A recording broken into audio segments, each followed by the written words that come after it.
제가 이제 신탁을 좀 유언장하고 비교해서 설명을 좀 드릴게요. 신탁은 사실 이미 우리 생활 속에 들어와 있어요. 이미. 이제 직장을 다니셨던 선배님들 이제 퇴직하실 때 그 퇴직금도 전부 다 신탁에서 관리를 하고 있습니다. 자, 그리고 또 우리가 부동산이 신축이 되고 올라가면 분양을 받잖아요. 상가나 오피스텔 이제 분양을 받을 때 분양 받는 것도 결국 나중에 잔금을 내고 나면 누구한테 소유권을 받냐면 그 토지 신탁사, 신탁사로부터 우리가 소유권을 이전을 받습니다. 왜 그러냐면 신탁이라는 것 자체가 정확히 뭔지는 몰라도 그 수분양 받는 사람들을 위한 어떠한 안전장치가 이루어지기 때문에 그렇습니다. 다른 법적 절차에서부터 보호될 수 있는 기능, 그게 신탁의 가장 큰 특징입니다. 이 신탁은 어디서 왔냐면요, 영국에서부터 시작이 됐다고 합니다. 이제 예전에 십자군 전쟁 그 시기에 이제 성인 남자들이 전쟁에 나갈 때 내가 가지고 있는 재산을 믿을 만한 친구나 교회에 재산을 맡기고 갑니다. 그래서 내가 살아 돌아오면 다시 그 재산을 되돌려받고, 내가 전쟁에서 죽어버렸다 그러면 우리 아들이 성년자가 되면 재산을 돌려줘라. 네, 이런 제도에서부터 시작이 됐습니다. 왜 그런 제도가 나왔냐면 당시에는 부녀자와 미성년자는 상속을 받을 수가 없었답니다. 부득이 그렇게 믿을 만한 사람한테 맡길 수밖에 없었죠. 이게 이제 미국으로 건너가서 신탁 제도가 진짜 만개가 됐고요. 우리는 일본을 통해서 신탁을 받았습니다. 자, 그런데 이제 여러 가지 신탁 관련 재산 관련 자료를 보면 우리 조선시대에도 공방전, 관방전 뭐 이런 것들이 있었답니다. 여기 그림을 보시면은요, 아마 누군가 이 선비님이 누군가를 좀 꼬나보고 있는 것 같아요. 아들 같아요, 아들. 뱃놀이하는 아들. 뒤에 있는 재산을 물려주기가 굉장히 겁날 것 같아요. 그래서 아버님이 생각한 게 뭐냐면 궁에다가 재산을 던집니다. 투탁 던져버려요. 그리고 이 아들은 원본은 가져가지 말고 공방전에서 나오는 수익만 갖고 너 생활을 해라. 이렇게 한 게 이제 공방전, 관방전 그런 모습입니다. 이런 걸 보면 그 영국도 마찬가지고 우리도 마찬가지고요. 동서고금을 막론하고 부모의 마음, 자식의 노후까지 챙겨주려고 하는 이 마음은 비슷한 것 같습니다. 이게 이제 신탁으로 이제 결집이 된 거고요. 여러분들 이제 은행에 가시면 신탁이 뭐냐, 예금 거래 그냥 하시잖아요. 통장 만드실 때 예금 거래 하시잖아요. 그때 예금 거래를 쓰시는데 그 예금 거래 신청서를 쓰시면서 뒤에다가 이 돈 뭐 내가 100만 원이다, 1000만 원이다, 1억이다 이렇게 넣고 요 돈은 우리 큰아들에게 주어라. 혹시 내가 사망하면. 그 다음에 또 1억은 가입을 하되 이 돈은 내 둘째 아들에게 주어라. 이렇게 단서만 달아놓으면 그 자체가 유언장하고 동일하다는 거예요. 굉장히 심플한 그런 개념입니다. 그러니까 앞에서 설명드린 것처럼 자필 유언장 필요 없고, 그 다음에 공증할 필요도 없고, 증도 필요 없고, 내가 그냥 예금 거래하면서 밑에다가 그냥 누구 주어라 이렇게 이제 하는 게 신탁입니다. 네. 받을 때요. 네. 자식이 네. 세금은 그렇죠. 네, 세금 문제는 좀 별도예요. 네.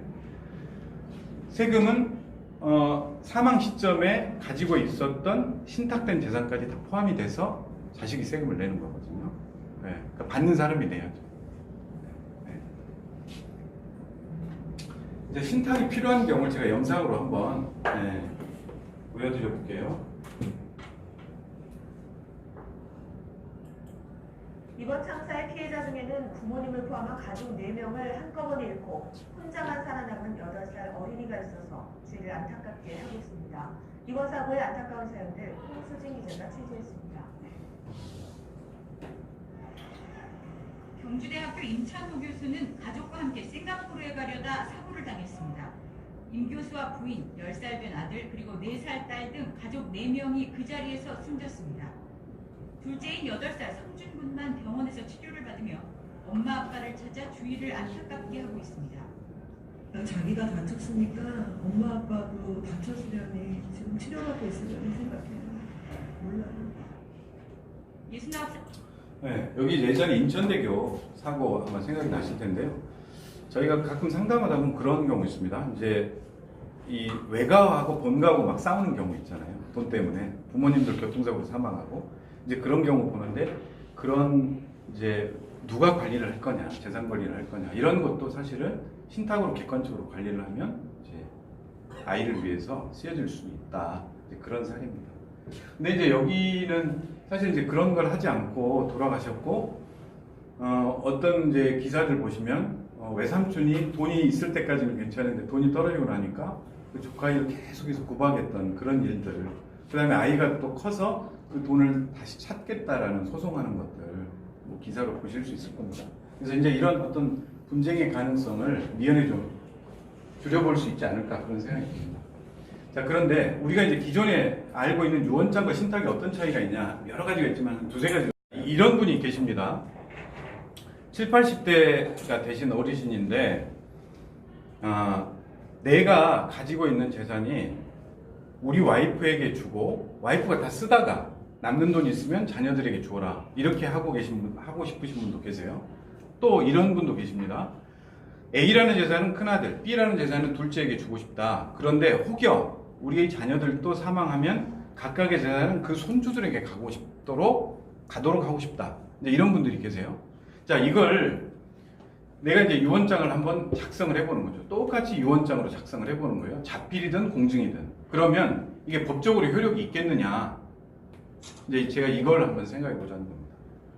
결론적으로 유언장으로 연속적으로 유증을 하게 되면 그건 법률적으로 무효가 돼요.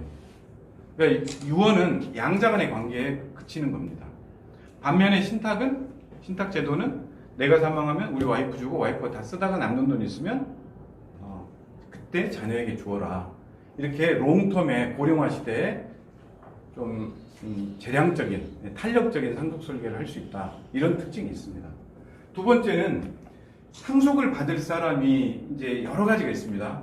장애인이나 미성년자, 유언장으로 작성해서는 반드시 재산이 넘어가 버리죠. 그러면 후견의 문제가 생기고 재산관리 문제가 생기는 반면에 신탁은 재산을 넘겨주되 나이가 몇 살 될 때까지 이렇게 이제 계약 관리를 할 수 있죠. 관리가 비교적 영속성 있는 금융기관이 할 수 있으니까. 심지어 이런 분들도 계세요. 아들한테 맡겨놨더니 아들이 뭐 맨 사고만 치는 거예요. 그래서 아들이 80세까지 지켜줄 수 있냐 뭐 이런 분들도 있습니다. 또는 20년에 걸쳐서 매월 100만 원씩만 지급이 되냐 다 가능합니다. 그게 이제 신탁이라는 게 굉장히 자유롭게 관리의 기능이 첨가되어 있다. 이해하시면 좋을 것 같고요. 상속집행이 세 번째 상속집행인데요. 아까 이제 일반적으로 유언장의 상속집행은 상속인 중에 누군가가 합니다. 옆에서 부모님을 봉양했던 사람들. 반면에 상속집행은 신탁의 경우는 바로 수탁자인 금융기관이 하다 보니 제가 경험상 객관적으로 제3자가 집행을 하니까 형제들끼리 분쟁의 가능성이 많이 주는 것 같습니다. 자, 이제 유언장을 제가 이렇게 집행하는 첫 자리에서요, 유언장을 예전에 쓰셨던 게 있더라고요. 근데 그 유언장을 가지고 이렇게 찢는 경우도 봤어요. 찢는다고 효력이 사라지는 건 아니지만, 이제 결국 부모님이 유언장을 써놓으신 내용에 대해서 불만을 표시하는 거죠.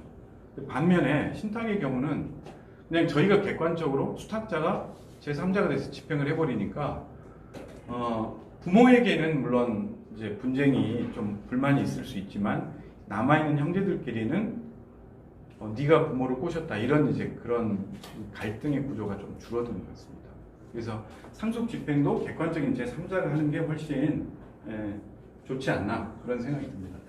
그래서 제가 이제 상속 집행을 하면서 느꼈던 게 그래 상속의 본질이 뭐냐? 상속의 본질이 과거에는 절세하는 거였다 이렇게 저도 생각을 했는데 이제는 남아있는 형제들끼리 분쟁 없이 가는 게 상속의 본질이 아닌가 그런 생각이 듭니다. 자, 여러분들 기존에 알고 있는 유언장과 신탁의 차이점을 제가 그림으로 좀 표현을 해봤습니다. 김고민 할아버지가 92살 때 저를 이제 찾아오셨는데요. 아드님 중에 한 분에게 부동산 작은 걸 증여를 했는데 교통사고로 사망하셨어요. 그래서 1차 상속이 일어났습니다. 어떻게 일어났냐면 손자 1, 손녀 1, 며느리 1.5 이렇게 일어났습니다. 일어났는데 며느님이 6년 동안 혼자 살다가 재혼할 남자가 생겼어요. 자, 그러면 이 며느리가 재혼을 해버리면 되는데 아버님이 보니까 시아버님이 보니까 재혼을 안 하고 그냥 그냥 데이트만 하고 있는 거예요. 왜 이 사람이 재혼을 안 할까요? 자, 재혼을 해버리면 호족에서, 쉽게 얘기해서 호족에서 빠지기 때문에 이 사람은 대습 상속인.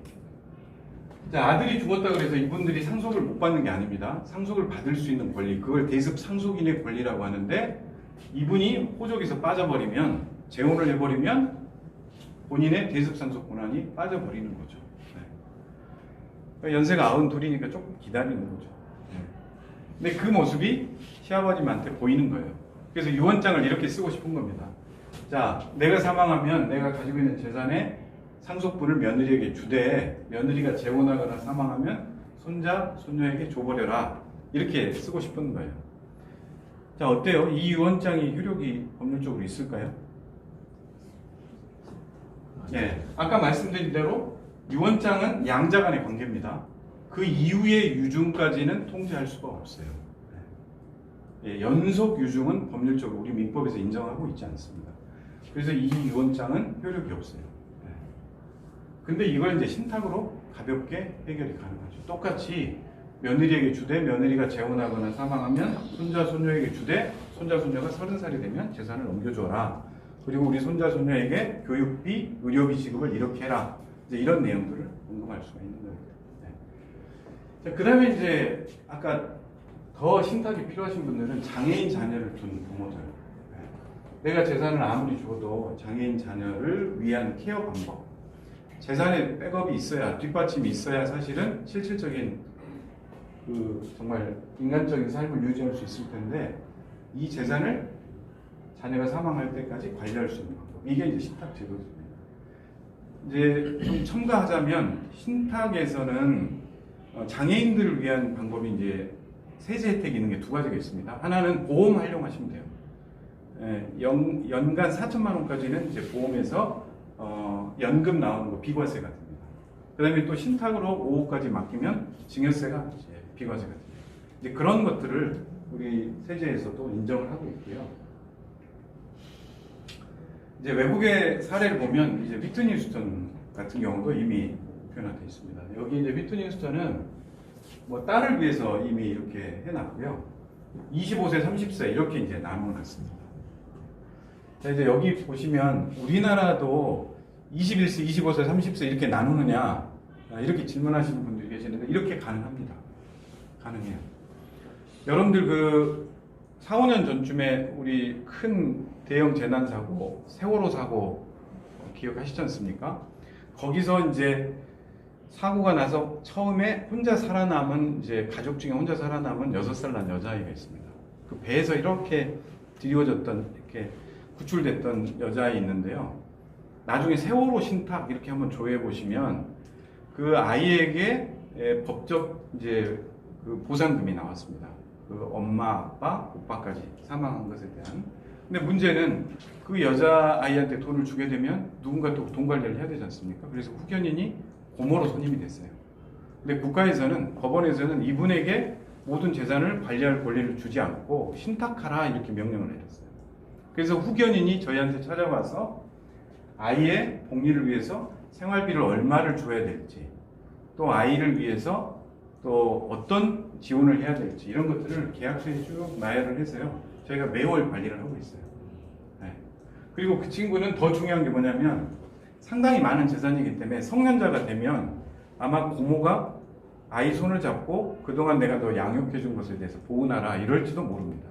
저희가 그것까지 감안해서 법원에다는 25살의 2분의 1, 그 다음에 30살 되면 남은 2분의 1을 찾아갈 수 있도록 저희가 승인을 받아서 그렇게 관리를 하고 있습니다. 얼마든지 원하는 시기 그렇게 할 수가 있습니다. 미국에서도요, 이제 1920년도에 설정된 신탁인데 소송으로 이제 이어졌던 사례입니다. 부부가 있는데 애가 없는 상태에서 남자가 여자를 위해서 신탁을 했어요.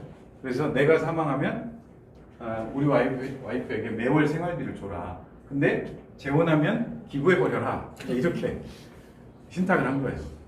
자, 문제는 그 신탁 재산을 관리하고 있는 수탁자, 금융기관이 그분이 돈 찾으러 오면 매번 물어봐야죠. 재혼하셨어요? 재혼하셨어요? 이렇게 매번 물어봐야 되는데 그걸 이제 빠뜨린 거예요.